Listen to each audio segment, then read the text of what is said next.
Hello और welcome student. स्वागत है आपका करण गुप्ता ट्यूटोरियल क्लासेस में। जैसे कि आप जानते हैं कि हमारी एक सीरीज चल रही है जिसके अंदर हम डिस्कशन कर रहे हैं कि भारतीय फार्मा इंडस्ट्री को डाटा इंटीग्रेशन रोकने के लिए किस टाइप के सजेशन दिए गए हैं। खासकर बाहर से मतलब दूसरी जो रेगुलेटरी एजेंसीज है उन्होंने भारत को क्या सजेशन दिए हैं, और साथ ही साथ जो उनकी इंटरनल बॉडीज थी या जो उन लोगों ने कंसल्टेंट्स को हायर किया उन्होंने किस टाइप के सजेशन दिए। तो हम इसी के ऊपर ही डिस्कशन कर रहे हैं। तो लास्ट वीडियो के अंदर भी हमने यही डिस्कशन किया था और उसी पार्ट को हम इस पार्ट के अंदर कंटिन्यू करेंगे। तो ये इसका पार्ट 2 होगा जहां पर हम बात करेंगे कि डाटा इंटीग्रेशन को रोकने के लिए भारतीय फार्मा इंडस्ट्रीज क्या कदम उठा रही है या क्या कदम उनको उठाने चाहिए। ठीक होगी बात। तो यहाँ पर मैं फर्स्ट पॉइंट से डिस्कशन स्टार्ट करता हूँ। पहला पॉइंट ये है कि भारतीय फार्मा इंडस्ट्रीज के अंदर या फार्मास्यूटिकल इंडस्ट्रीज के अंदर जो क्वालिटी कंट्रोल लेबोरेटरी होती है वहाँ पर इस टाइप के सॉफ्टवेयर को हमको रोकना होगा जिन सॉफ्टवेयर्स के अंदर या तो डिलीट का ऑप्शन हो या वहाँ जहाँ पर आप अपने रिजल्ट्स को मॉडिफाई कर सकते हो, जहाँ पर ऑडिट ट्रायल रिपोर्ट जो होती है वो जनरेट ना हो, तो इस टाइप के सॉफ्टवेयर को हमको यूज़ नहीं करना है। साथ ही साथ हमको इस टाइप के सॉफ्टवेयर को भी यूज़ नहीं करना है जिसके अंदर एक ही आदमी उसको एज ए पासवर्ड और यूज़र मैनुअल के थ्रू खोल सकता हो। बिल्कुल भी आपको एक चीज़ याद रखनी है कि आजकल इस टाइप के सॉफ्टवेयर को फार्मा इंडस्ट्री के अंदर बैन किया जा रहा है जहाँ पर केवल एक सिंगल पर्सन ही यूज़र आईडी और पासवर्ड का यूज़ करके उसको खोल सकता है। बेसिकली मैंने पुराने वीडियोस के अंदर ये चीज़ बताई थी कि बेसिकली ऐसा ही होना चाहिए कि यूज़र आईडी पासवर्ड एक सिंगल पर्सन के पास हो और वही उसको यूज़ कर सके। बट कई बार ये भी देखा गया है कि इसका भी कई बार गलत यूज़ किया जाता है, क्योंकि अगर वो आदमी ही डाटा इंटीग्रेशन कर रहा है तो वो फिर अपने यूज़र आईडी पासवर्ड से ही अपना आईडी खोल पाएगा और डाटा इंटीग्रेशन करके लॉग आउट करके घर चला जाएगा, उसकी चेकिंग नहीं हो पाएगी। तो इस टाइप से सॉफ्टवेयर को जनरेट किया जाए जिससे कि एक आदमी मतलब कंपनी में एक सीनियर पर्सन हो, उसको ये पावर दिया जाए कि आप किसी का भी यूज़र आईडी पासवर्ड खोल तो नहीं सकते हैं बट अपने यूजर आईडी पासवर्ड से आप किसी भी आईडी को चेक कर सकते हैं। इस टाइप का पावर एक सीनियर मोस्ट पर्सन को इंडस्ट्री के अंदर दिया जाता है और इस टाइप का ऑप्शन सॉफ्टवेयर के अंदर रखा जाता है जिससे कि कोई भी आदमी डाटा इंटीग्रिटी करने से पहले 2 बार सोचता है, क्योंकि अगर ऐसा नहीं होगा तो सीधी सी बात है वो डाटा इंटीग्रिटी करेगा। बट अगर उसको ये बात पता होगी कि जो सीनियर मोस्ट पर्सन है वो लोग कभी भी मेरे आईडी को चेक कर सकते हैं, तो वो डाटा इंटीग्रिटी करने से पहले 2 बार सोचेगा। साथ ही साथ एक और सजेशन दिया गया है कि जितने भी एनालिसिस क्यूसी के अंदर परफॉर्म किए जाते हैं वो सारे एनालिसिस जो हों वो सॉफ्टवेयर के थ्रू हों और उनके सभी के सभी डाटा जो हैं वो कंप्यूटर के अंदर सेव होने चाहिए। मैनुअली कोई भी एनालिसिस नहीं होना चाहिए। अब आपके दिमाग में क्वेश्चन ही हो रहा होगा, सर मैनुअली का मतलब है जैसे हम टाइट्रेशन हम अपने आप करते हैं, उसका रिजल्ट हम खुद लिखते हैं, ये एक मैनुअली एनालिसिस हो गया। साथ ही साथ आप वेइंग करते हो, आप पीएच मीटर यूज कर रहे हो या कोई भी ऐसा एनालिसिस जो आप खुद करते हो उसमें कोई भी सॉफ्टवेयर का यूज नहीं हो रहा है, तो इस टाइप के एनालिसिस को मैनुअली एनालिसिस किया जाता है और इसमें डाटा इंटीग्रेशन बहुत ज़्यादा होता है। तो इसीलिए ये सजेशन दिया गया है कि जितने भी एनालिसिस क्यूसी के अंदर परफॉर्म किए जा रहे हैं वो सभी के सभी एनालिसिस जो होने चाहिए वो सॉफ्टवेयर के थ्रू होने चाहिए और इंस्ट्रूमेंट्स के थ्रू होने चाहिए। मैनुअली एनालिसिस को रोकना पड़ेगा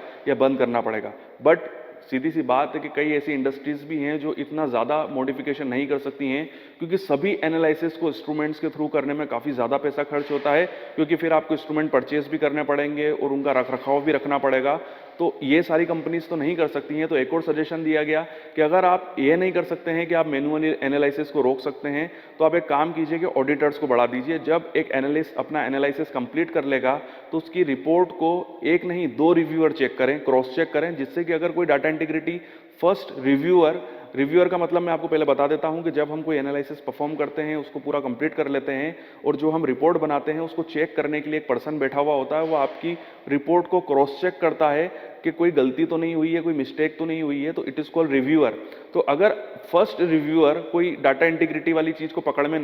नहीं पाता है तो उसका सेकंड रिव्यूअर आपको बिठाना चाहिए जो उस प्रॉब्लम को सॉर्ट आउट कर ले। मतलब आपको एक से ज्यादा रिव्यूअर को रख के आप डाटा इंटीग्रिटी को कम कर सकते हो। अगर आप सभी एनालिसिस को ऑटोमेटिक या सॉफ्टवेयर के थ्रू नहीं ले जा पा रहे हो तो आप रिव्यूअर की संख्या बढ़वा दीजिए और साथ ही साथ आप रिव्यूअर भी प्रॉपर वेल क्वालिफाइड और एक्सपीरियंस कैंडिडेट्स को रखिए। जी हाँ, रिव्यूअर जितने भी होते हैं वो कम से कम 5 साल से ज़्यादा एक्सपीरियंस के पर्सन होते हैं और एग्जीक्यूटिव लेवल के लोग होते हैं, क्योंकि उनको प्रॉपर तरीके से एक्सपीरियंस होता है डाटा इंटीग्रिटी के बारे में। तो वो हर चीज़ को प्रॉपर वे में चेक करते हैं और अगर कोई डाटा इंटीग्रिटी वाली प्रॉब्लम उनको दिखाई देती है तो वो उसको पकड़ लेते हैं और वहीं पर उस प्रॉब्लम को सॉर्ट आउट करते हैं। तो ये बहुत ज़रूरी है कि अगर आप यहाँ पर इसको चेंज नहीं कर पा रहे हैं, आप मैनुअली एनालिसिस को चेंज नहीं कर पा रहे हैं, तो आप अपने रिव्यूअर की संख्या बढ़ा दीजिए। उसके अलावा कुछ और भी ऑप्शन है, जैसे कि जो कैलिब्रेशन परफॉर्म किया जाता है क्वालिटी कंट्रोल लेबोरेटरी के अंदर, उसके उसके लिए हमको एक डेडिकेटेड टीम बनानी होगी और वही डेडिकेटेड टीम केवल कैलिब्रेशन करेगी, ठीक है। उस डेडिकेटेड टीम की खासियत ये होगी कि वो वेल एक्सपीरियंस लोग होंगे, जिससे कि कैलिब्रेशन हमारा फेल ना हो।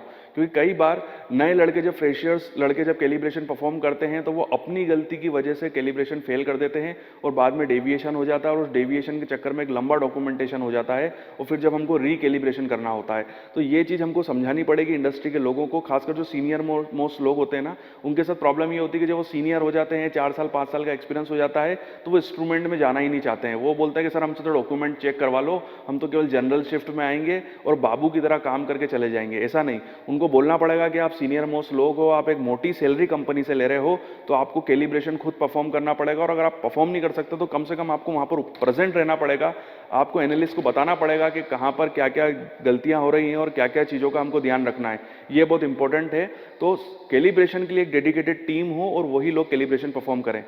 साथ ही साथ दूसरी चीज़ ये है कि जो सैम्पलिंग होती है, तो सैम्पलिंग में एक प्रॉपर तरीके से डॉक्यूमेंटेशन हो, उसका प्रॉपर प्रोटोकॉल हो, और रीसैम्पलिंग के लिए भी डॉक्यूमेंटेशन और उसका प्रोटोकॉल होना चाहिए कि जब आप सैम्पलिंग करें तो आपको किस तरीके से करनी है, उसका क्या प्रोसीजर होगा, वो आपको सैम्पलिंग टीम को समझाना होगा। साथ ही साथ जब आप रीसैम्पलिंग के लिए जाएंगे तो आपको प्रॉपर डॉक्यूमेंटेशन करना पड़ेगा। उस डॉक्यूमेंट के अंदर आपको रीज़न लिखना पड़ेगा कि आप रीसैम्पलिंग के लिए क्यों जा रहे हैं, उसके बाद ही आपको रीसैम्पलिंग करनी होगी। तो ये बहुत इंपॉर्टेंट है कि जब भी आप सैम्पलिंग करें तो प्रॉपर रीजन लिखें। तो सैम्पलिंग करते समय हमको, मैंने आपको बताया कि प्रॉपर तरीके से, और ये चीज आपको याद रखनी है कि उसका साइंटिफिकली आपको उसका प्रॉपर प्रोसीजर बनाना पड़ेगा सैम्पलिंग करने का, और रीसैम्पलिंग करने का भी साइंटिफिकली एक अप्रोच बनानी पड़ेगी, जिससे कि आपसे अगर कोई क्वेश्चन पूछे कि आप कैसे सैम्पलिंग करते हैं तो उसका आप साइंटिफिकली जवाब दे पाएं कि आपने जो गाइडलाइन डेवलप करी है सैम्पलिंग के लिए वो साइंटिफिकली अप्रोच के हिसाब से सही है, और आपके डॉक्यूमेंटेशन के अंदर भी सैम्पलिंग और रीसैम्पलिंग के वहां पर प्रॉपर जानकारी होनी चाहिए कि कोई भी एनालिस्ट या कोई भी ऑडिटर जब उस डॉक्यूमेंट्स को चेक करे तो फिर आपसे कोई क्रॉस चेक क्वेश्चन ना पूछे, उस डॉक्यूमेंट्स के अंदर ही उसको सारी जानकारी मिल जाए कि आपको, आपने जब रीसैम्पलिंग करी थी उसका क्या रीजन था, और वो रीजन भी उसके अंदर मेंशन होना चाहिए। तो ये बहुत इंपॉर्टेंट है। साथ ही साथ जो इंटरनल ऑडिट टीम आप लोग जो बनाओगे, तो इंटरनल ऑडिट टीम की खासियत ये होनी चाहिए कि उस ऑडिट टीम के अंदर जो भी कैंडिडेट होंगे उनको आपको पहले बताना है कि आप ऑडिट करने के लिए, ये इंटरनल ऑडिट टीम में आपको बता चुका हूँ, ये कंपनी के ही लोग होते हैं और ये क्रॉस चेक करते रहते हैं वर्किंग कल्चर को। तो इनको पहले आपको बताना है कि आपको हम सारा पावर दे रहे हैं, आपको अगर कोई गलती पकड़ में आ जाती है तो आपको उसके अगेंस्ट एक्शन लेना है। और आप, मतलब जो इंटरनल ऑडिट टीम होगी ना, वो जब डिपार्टमेंट के अंदर इंटर करे तो डिपार्टमेंट के लोगों के अंदर वही डर डेवलप होना चाहिए जो यूएस एफडीए की टीम के लिए होता है। अगर आपका डिपार्टमेंट इंटरनल ऑडिट टीम को सीरियसली नहीं ले रहा है तो इंटरनल ऑडिट टीम का कोई मतलब नहीं है। तो ये चीज़ इंटरनल ऑडिट टीम को पता होनी चाहिए कि हमको सीरियसली काम करना है। ऐसा नहीं है कि हम घर के लोग हैं तो सब चीज़ मजाक में हो जाएगी, और अगर कोई गलती करते पकड़ में आ भी रहा है तो आपने उसको बिल्कुल भी अगेंस्ट एक्शन नहीं लिया, बिल्कुल लाइट बिहेव किया, बस उसका नाम नोट करके चले गए और बाद में कुछ भी नहीं हुआ। ऐसा नहीं होना चाहिए। इंटरनल ऑडिट टीम का डर भी बिल्कुल वैसा ही होना चाहिए किसी भी डिपार्टमेंट में, जैसे कि कोई यूएस एफडीए या किसी भी रेगुलेटरी बॉडीज की टीम होती है, और वो बिल्कुल उसको वैसे ही सीरियसली लेंगे, तभी इंटरनल ऑडिट टीम का काम सक्सेसफुल हो पाएगा। तो ये बहुत इंपॉर्टेंट है कि फर्स्ट तो हर जो कंपनी है वो अपनी एक इंटरनल ऑडिट टीम बनाए, और साथ ही साथ उनको प्रॉपर पावर दे कि वो गलत काम करने वाले किसी भी वर्कर के अगेंस्ट प्रॉपर एक्शन ले सकें। ठीक होगी बात। नेक्स्ट, जितने भी सॉफ्टवेयर फार्मा इंडस्ट्री के अंदर यूज हो रहे हैं उनके अंदर से डिलीट का बटन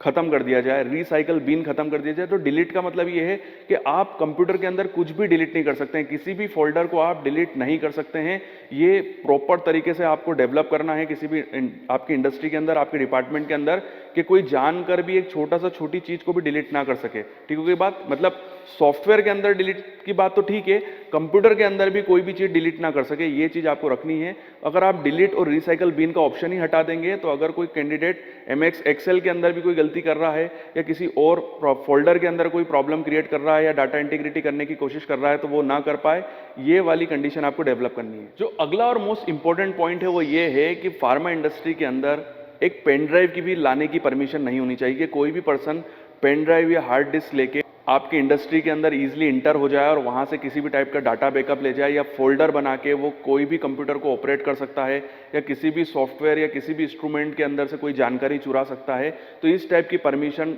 इंडस्ट्री के अंदर नहीं होनी चाहिए। साथ ही साथ जितने भी इंस्ट्रूमेंट है, जितने भी आपके कंप्यूटर में इंस्ट्रूमेंट है, वो सारे कंप्यूटर्स जो होंगे वो लोकल सर्वर से कनेक्टेड होने चाहिए। ये बहुत इंपॉर्टेंट है कि जितने भी सॉफ्टवेयर हैं वो आपके लोकल सर्वर के साथ कनेक्टेड हो। लोकल सर्वर से कनेक्टेड होने का फायदा ये होगा कि कोई भी सीनियर मोस्ट पर्सन उस सर्वर पे बैठ के ये चेक कर सकता है कि किस इंस्ट्रूमेंट के अंदर या किस कंप्यूटर के अंदर कौन सा एनालिसिस रन हो रहा है, जिससे कि कोई भी अगर कोई इंस्ट्रूमेंट के अंदर या कोई भी एनालिस्ट किसी पर्टिकुलर इंस्ट्रूमेंट के अंदर कोई डाटा इंटीग्रिटी कर रहा है तो वो उसको इजीली रीड आउट कर सकते हैं, उसको पकड़ सकते हैं। और अभी तो ये प्रोसेस चल रही है कि सर्वर के थ्रू जो कंप्यूटर्स का जो कंट्रोल है वो सीधे यूएस एफडीए के हेडक्वार्टर मतलब वॉशिंगटन डीसी तक जाने की प्रोसेस चल रही है। मतलब जितने भी कंप्यूटर्स होंगे वो लोकल सर्वर से जुड़े हुए होंगे और वो लोकल सर्वर के थ्रू डायरेक्ट वॉशिंगटन डीसी से जुड़ जाएंगे, जिससे कि वॉशिंगटन डीसी के यूएस एफडीए के हेडक्वार्टर में बैठ के कोई भी पर्सन इंडिया में चल रहे किसी भी इंस्ट्रूमेंट को चेक कर सकता है, किसी भी कंप्यूटर को खोल के देख सकता है कि वहां पर कौन सा एनालिसिस चल रहा है और वहां पर क्या डाटा इंटीग्रेशन तो नहीं हो रहा है। तो इस तरह का बैकअप होना चाहिए। तो अभी तो एक नॉर्मल प्रोसेस बोली गई है कि जितने भी आपके कंप्यूटर्स हैं इंडस्ट्री के अंदर उनको आप लोकल सर्वर से जाके जोड़िए। साथ ही साथ ये एक बहुत इंपॉर्टेंट प्रोसेस है और ये तो अब लागू भी हो गई है, और ये है कि अब फार्मा इंडस्ट्री के अंदर जितने भी फॉर्म्स इशू होंगे वो क्यूए के थ्रू होंगे, और क्यूए उन फॉर्म्स को प्रॉपर कंट्रोल करके चेक सील साइन करके और उनकी एंट्री करके ही आपको प्रोवाइड कराएगा। कोई भी फॉर्म जो होगा वो वाया फोटोकॉपी के थ्रू या प्रिंट आउट के थ्रू नहीं निकाला जाएगा, आपको क्यूए से ही निकलवाना है। वो उसको कंट्रोल करेंगे, उसकी रजिस्टर में एंट्री करेंगे और उसी के बाद ही वो आपको प्रोवाइड कराएंगे। साथ ही साथ उस फॉर्म के अंदर आपको बिल्कुल भी कटिंग नहीं करनी है, ओवर राइटिंग नहीं करनी है, और पूरा फॉर्म फिलअप करने के बाद आपको फिर से क्यूए के अंदर जमा कराना है। ये पावर अब क्यूए को दे दिया गया है, जिससे कि कोई भी पर्सन, पहले क्या होता था कि इस टाइप ऑफ प्रॉब्लम नहीं थी तो कोई भी क्या करता था, कहीं से भी प्रिंट आउट निकाल लिया, फोटोकॉपी करा ली और एक से ज़्यादा फॉर्म फिलअप कर दिए, चलो गलती हो गई चलो दूसरा कर लेते हैं। तो पता चला कि एक ही इंसिडेंस के 4-4 फॉर्म पता चल गए, एक ही डेविएशन के 4-4 फॉर्म मिल रहे हैं। तो ऐसा ना हो, इसीलिए अगर इंसिडेंस हुआ है तो इंसिडेंस का एक ही फॉर्म निकलवाना है, वो भी क्यूए आपको देगा, और उसके अंदर भी आराम से कोई गलती ना करते हुए आपको प्रॉपर तरीके से उसको भर के फिर क्यूए को जमा कराना है, जिससे कि एक इंसिडेंस का एक ही फॉर्म फिलअप हो। क्योंकि जब ऑडिट होता था तो एक ही इंसिडेंस के 3-3 4-4 फॉर्म निकल के आ जाते थे, क्योंकि वो तो क्या था, कहीं से भी फॉर्म निकाल लिया और भर दिया, गलती हो गई चलो दूसरा भर देते हैं, और डस्टबिन के अंदर भी फॉर्म निकल रहे थे। तो ये एक ओवर राइटिंग और एक डाटा इंटीग्रिटी का इशू बन गया था, जिसकी वजह से अब जो भी फॉर्म निकलते हैं या इशू होते हैं वो क्यूए के थ्रू ही होते हैं, और वाया उनकी प्रॉपर एंट्री होकर और उनको प्रॉपर कह सकते हैं कि कंट्रोल करने के बाद ही वो फॉर्म इशू किए जाते हैं। तो ये वो पॉइंट्स थे जो कि डाटा इंटीग्रिटी को रोकने के लिए फार्मा इंडस्ट्रीज उठा रही हैं, और ये बहुत इंपॉर्टेंट कदम है। ये वीडियो अभी कंप्लीट नहीं हुआ है, अभी और भी पॉइंट्स हैं जिनको हमको डिस्कशन करना है और काफ़ी इंपॉर्टेंट पॉइंट्स हैं। तो हम थर्ड पार्ट के अंदर उसके ऊपर डिस्कशन करेंगे, बट ये पार्ट हम यहीं पर कंप्लीट करते हैं। ये वीडियो आपको कैसा लगा कमेंट्स में मुझे जरूर बताइएगा। वीडियो देखने के लिए थैंक यू वेरी मच। आपके उज्जवल भविष्य की कामना करता हूँ और यूं ही बने रहिए मेरे साथ।